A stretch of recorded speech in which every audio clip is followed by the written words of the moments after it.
Now, if you've considered running with your dog, but you're not sure what equipment you need, then this video is for you, because today I'm going to talk you through all the different equipment that you'll need to get outside running with your dog.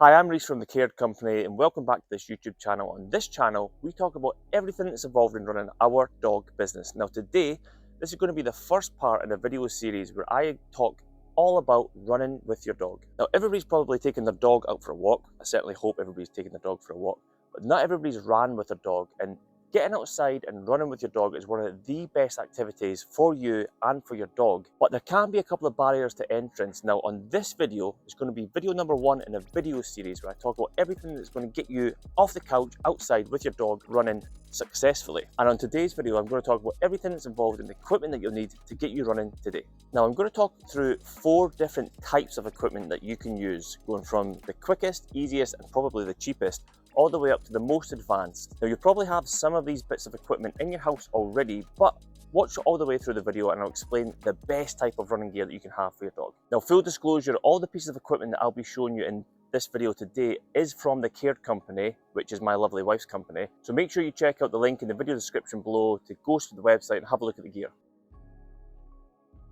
That's out the way, let's get straight into the video. Now coming in at number 1 is the Humble Slip Lead. Now before you say anything, I know that some people might think running with a slip lead can be dangerous, but before that, you have to gauge your dog's obedience levels, if it pulls, its fitness levels, etc. But if you're just getting started with running and you're out walking your dog on a slip lead, there's nothing stopping you, as long as your dog doesn't pull too hard and understands what you're doing and it stays by your side when you're running, to be able to use a slip lead when you're starting your running journey. One of the great things about running with a slip lead, as long as your dog is comfortable doing it, is that it's very reactive. So as you're running, if the dog is just tracking just a little bit in front of you, you've got that quick reaction to just give it a little gentle tug, which draws the dog's attention back up to you, hopefully, and then you can just start to guide it in over to where you want it to be in the heel position when you're running, and I'll explain that in another video. Now, slip leads, what you really want to have on a slip lead is a strong stopper,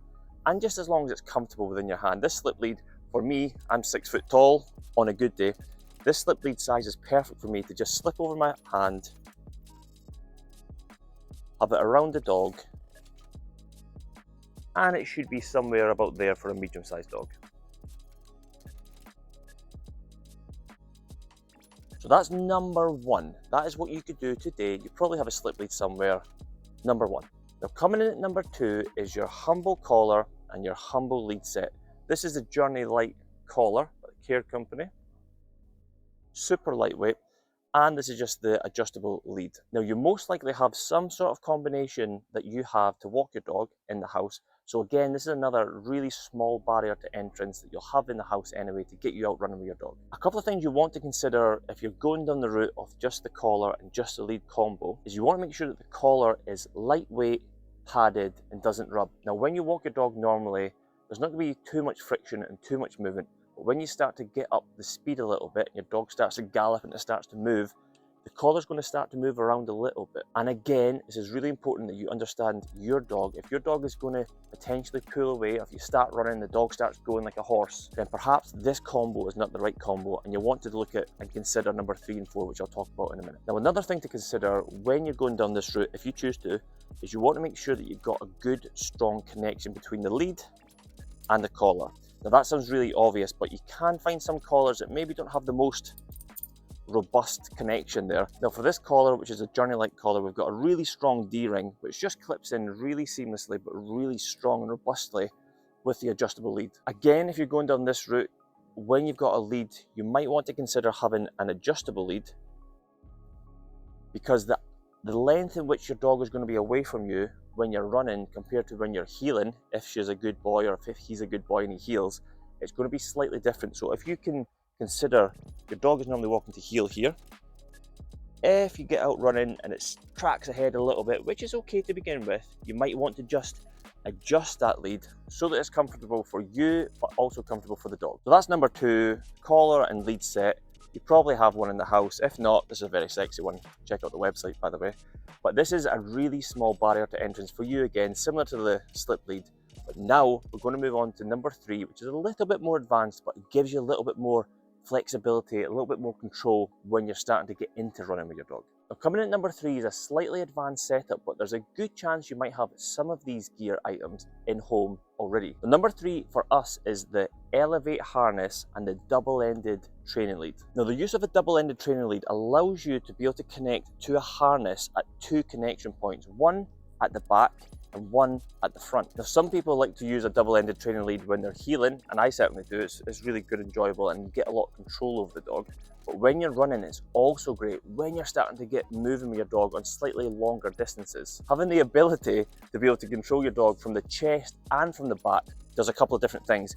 One, it doesn't, as in repeat, it doesn't encourage your dog to pull hard. If you've just got a connection at the back, there's a good chance that when you're starting to get into running, the dog thinks, right, here we go, I'm going for it, and will start to pull away. Now, this isn't Cairn Cross sort of running that we're talking about. This is kind of heel running. Maybe I'll coin a new phrase and we'll call it heel running, but it's not Cairn Cross. With the adjustable aspect of being able to control at the front, it just makes your dog think twice and kind of stops it from wanting to pull. Now, the double-ended training lead in this setup is connected to the Elevate harness. Now, there's a couple unique features on this harness which you should consider if you're starting to get into running with your dog. This harness specifically is a 5-point adjustable harness, so that's perfect for your slightly awkward shaped dogs or growing dogs. And also the Y-shaped frame, let's have a look at that.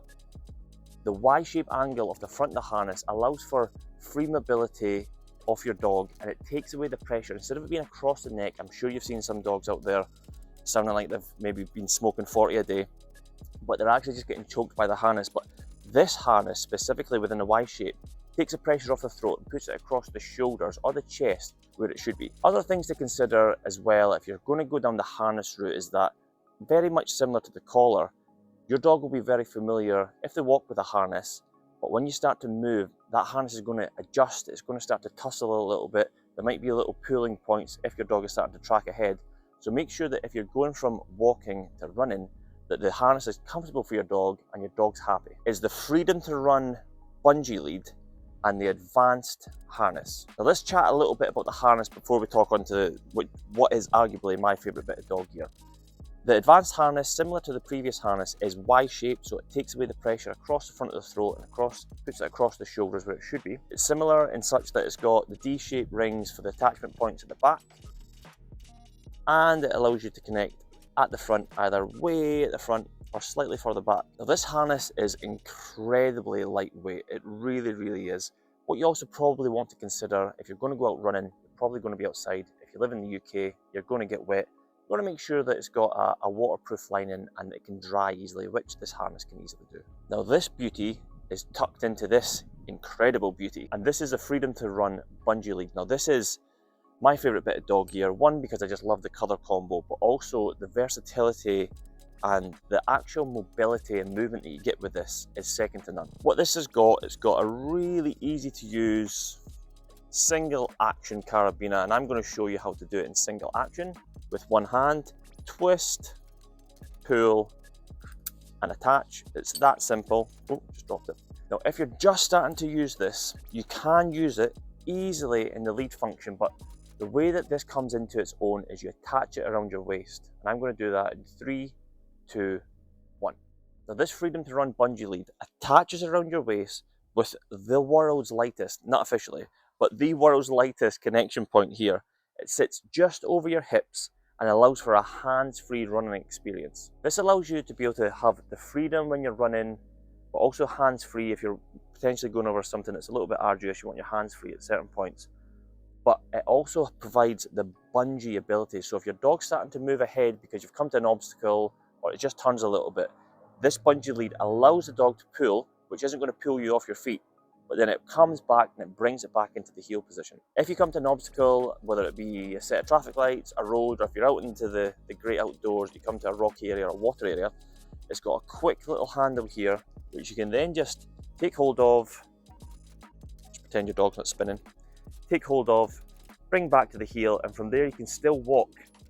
Not hands-free because you're using one of your hands, but you don't have to touch this. It's constantly connected around your waist. Now, for me, if I'm out running, this is my go-to setup because It just provides a different type of running experience, one that's free.